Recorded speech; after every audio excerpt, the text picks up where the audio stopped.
Hi everyone, I'm back again. As you can see, I look a little bit different today. I wanted to do a very playful video today.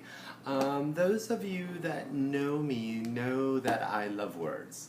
I love learning new words, I love expanding my vocabulary, and I wanted to do a cute video today all about the drag vernacular. Yes, within the drag and gay community, there is a very kind of specific vernacular and a glossary of terms that many drag queens and those of us in the GLBT community use, and they have kind of like a neat origin, and a lot of them are very playful. And you know, sometimes in our videos we're going to be using a few of these terms, so I wanted to share them with you so you kind of guys feel like you're on the inside loop and you understand what they all are. So first of all, let's go way back in the time machine. Those of you that don't know, the actual term drag originates from the Shakespearean times, and during that time when they were performing on stage, women were not allowed to perform as actors, so only the men could perform. So when the female roles were needed, they would dress the men up as women. So the term drag came from that time, and it's actually an acronym that means dressed as girl. So D-R-A-G, dressed as girl. So that's where it actually kind of comes from. It has kind of like a surprising origin, and I don't think a lot of people really know that's what it's all about.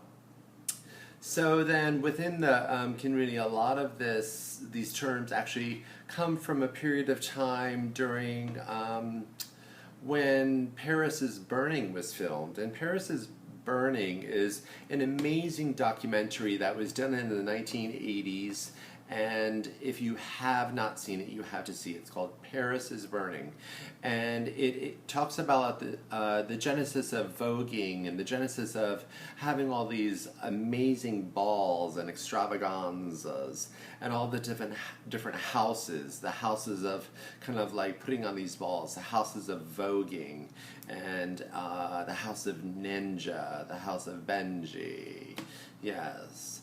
And so it's definitely something to check out. It's kind of a piece of American gay history, and that's actually where Madonna got her inspiration to do the song Vogue.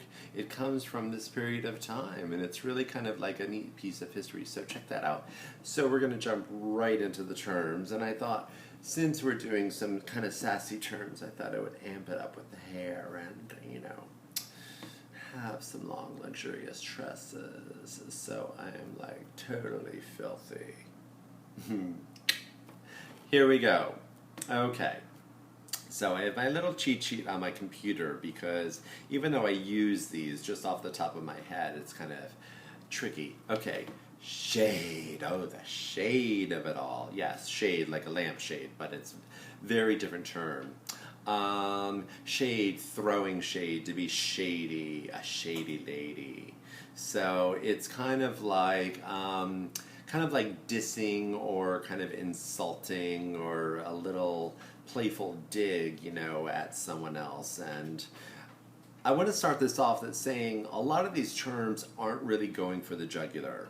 The common tone across the board with these is most of them are very actually playful, you know, and very tongue-in-cheek, very campy. As we know, when we do drag, you know, it's not something that is taken incredibly seriously. We're just all having fun, and it's kind of like it's really like a form of theater. So shade, throwing shade when a person is doing you wrong in some way. Example, that bitch is throwing shade. She's telling everyone I had my lips done. No, I haven't had my lips done. All natural. Okay. Now here's a mixture of no tea, no shade. Okay, and that's usually said together. No tea, no shade. Tea means the truth. So if you're like going up to a girlfriend, you're like, ooh, I heard a story about her the other day. What's the tea? Give me the tea, girl. So when you can combine it like that, no tea, no shade, means no disrespect. According to RuPaul herself via Twitter, no tea, no shade equals I'm not trying to come for you or offend you, but this is what it is really like. Coming for you means like when you feel like someone is coming to insult you or take you down verbally. I'm like, bitch, you coming for me. You coming for me. Girl, I'm gonna come right back at ya. So that's kind of like a little mixture. And then this next one you probably know, it's called sickening. When something is really amazing and fierce. Girl, those shoes are sickening. I am gagging over their shoes. Gagging over their shoes. And that's fabulous. Like to gag over something. You're, oh, it's the gaggiest. Okay. Example. Whatever, girl. Who cares what that shady bitch is saying? Your lips are sickening. So there you go. Okay. Reading. Because reading is fundamental. Reading is to look someone up and down and tell them what it's all about. Okay, and reading for filth. To really let someone have it, to insult or criticize. Example. Well, if I see her out tonight, I will read her for filth. I will tear her shit up like a newspaper. So reading for filth. Okay. Now, beating your face. No, this is not a whole old OJ moment. Beating your face for filth, you know, beating your face with the foundation, like the makeup pad, makeup sponge, like beating that foundation, that powder in there. Beating it for filth, meaning like, you know, doing it so perfect and immaculate that it can last through anything. For filth. Okay, here we go. Beating your face / mug. When a drag queen puts on her makeup. Example. Well, girl, if you're going to even make it out tonight, then you better get started beating that mug. Okay. Okay. Now, here's one that's not so nice. Well, we all know a booger. A booger, yeah. It sounds like a booger that's up in here, girl, but it's not. It's a booger that's somewhere else and something entirely different is happening. Booger. A drag queen who lacks a certain finesse. Now, nothing is more sad than a drag queen that can't pull the whole look together. You know, no. We do not want anything looking wrecked. Okay. Booger. Okay, example. Oh, I know, girl. I am about to leave this house looking like a booger. Yeah, we all know that look when we're thinking we're going to run to the grocery store for some ice cream late at night. Our hair ain't done. We don't got our gloss on. We're looking like a booger, okay, when we get those late night munchies. So we all are booger every once in a while. Okay, now this one's very playful. This one is called fish. Yes, fish or being fishy. Being fishy is kind of like, you know, serving yourself up and appearing to be like authentically, genetically female, to be looking very natural, like no one would ever know you're a drag queen or you're TG or anything. They would just think you were actually born genetically female. And it's usually used in the way of serving up fish. Ooh, she is looking flawless the way she beat her face. She is serving up all sorts of fish on a platter.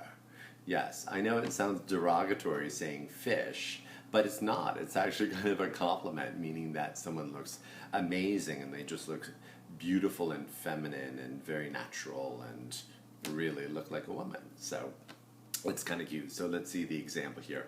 That's right, bitch. You're going to walk up in that club serving fish. So, and then the next one is tuck.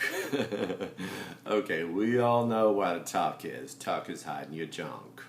Okay. When a drag queen hides her business, sometimes using duct tape. Well, girl, most of the time it's duct tape, and sometimes it's a little heavy-duty duct tape. Yes. Example, well, in that case, I better tuck. If we going out and I'm wearing my Glory Vanderbilts, I better do a nice tuck and not a meaty tuck, because a meaty tuck is a half-ass tuck. Nobody wants to see that, because that was a train wreck. Okay, drag mother slash daughter. This is actually really kind of a sweet thing.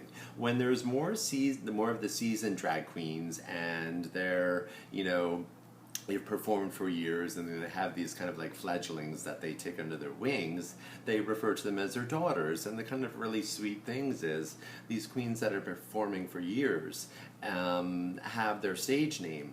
And the tradition is for the younger up-and-coming drag queen that has been taken under her wing to take on her last name. So it's really kind of sweet. It's kind of like shows you how our GLBT community has, this really sense of